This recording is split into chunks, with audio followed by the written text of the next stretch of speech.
Alright, thought maybe I'd do a little video here, help get started on the mandolin. Hope you've been able to explore it a little bit, and I thought maybe I'd do a video. So just a couple things. First, if you don't have a tuner, you probably ought to get one.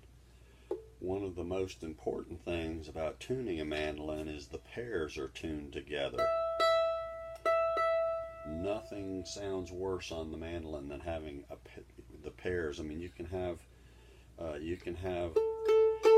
not perfect pitch between the two sets of strings, like the D and the A string. The pitch, the interval may not be perfect there, but boy oh boy, you want both of those A strings to be as matched as closely as possible, and a tuner can help you with that. Or you should start to train your ear. Play both strings one at a time and listen,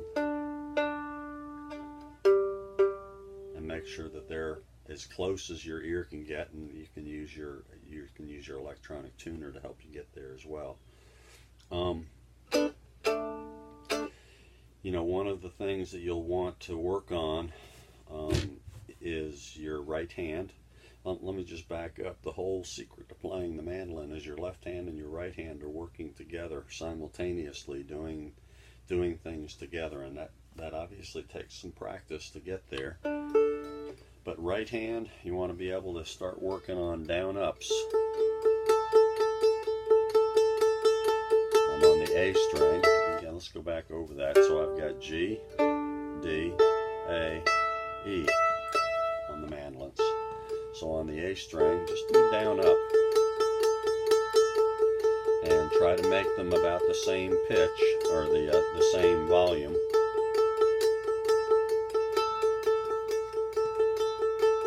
And once you get that, do it all down strokes. Especially Bill Monroe used to do a lot of picking that way to get the same exact timbre on each of the notes. You know, once you start to get that down, add some left hand in.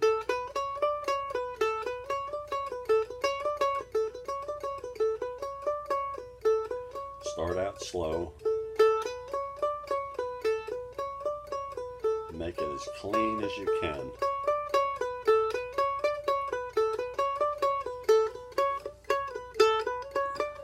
Open 2, 4, 5, 4, 2.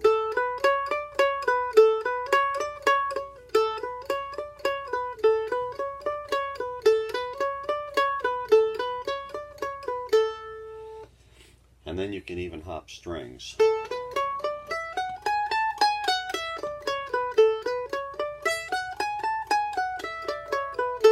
Since I'm starting on an A note there, that's an A scale that I'm doing.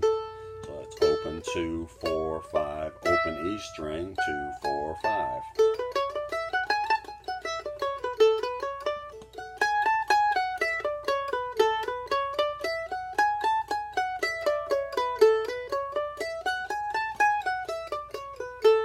And it's not a bad idea either to have a metronome. You can get a metronome app right on your phone. I've got one, and you can really move yourself along. Let me see if I can get a metronome going. You can hear it.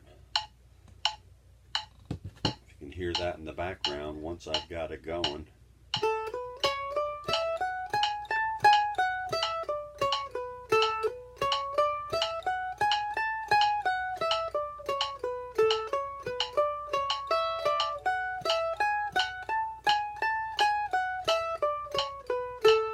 And just work with that metronome, because that will help you get your timing. So that's another thought. You know, getting into something that's a little bit useful relative to playing along with a song it's called the pentatonic scale. I can do a D scale starting on the open D string, second lowest string,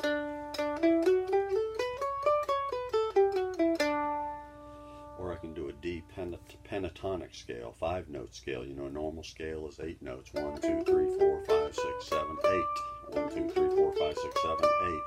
pentatonic scale is 5. 1, 2, 3, 4, 5, and then back to the 1 again.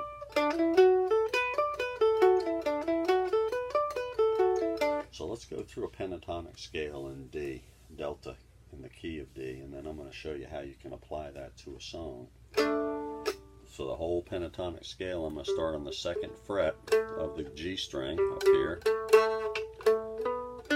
Go to 4, open D string, 2, 4, open A string, 2, 5, open E string, 2, 5. So it's 2, 5 on the 2 highest strings and 2, 4 on the 2 lower strings, and you don't do that open G string. Start on the 2nd fret of the G string.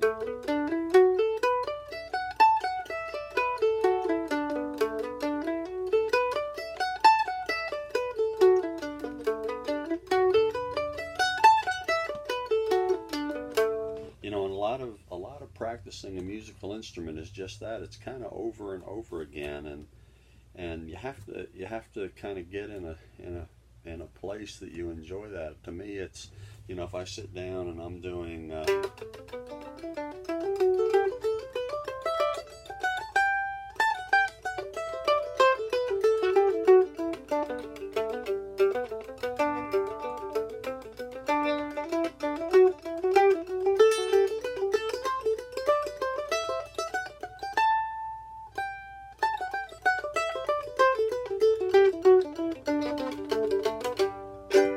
it becomes almost meditative to me when I do that. It doesn't get boring. It's almost, you know, it's almost meditative, you know, doing scales and doing exercises, and that's kind of how I think of it, and I enjoy doing that, and it certainly helps the playing. But back to the pentatonic scale, you know, if you can do that pentatonic scale,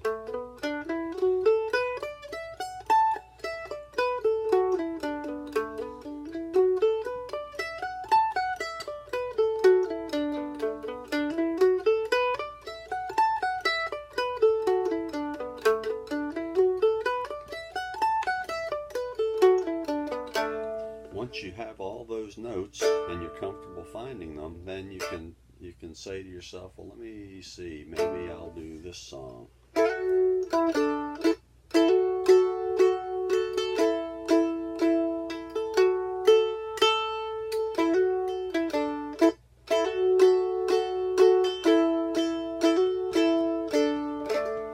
know, and that's just a silly little child song, but it used, the only notes that it used are on that D pentatonic scale.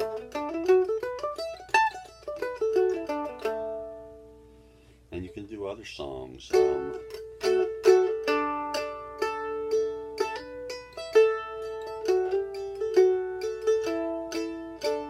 one did use one that's not on the pentatonic scale, but you know, and I'll tell you, picking those out, even child songs, slowly picking them out by ear, boy oh boy, that's a tremendous skill to have.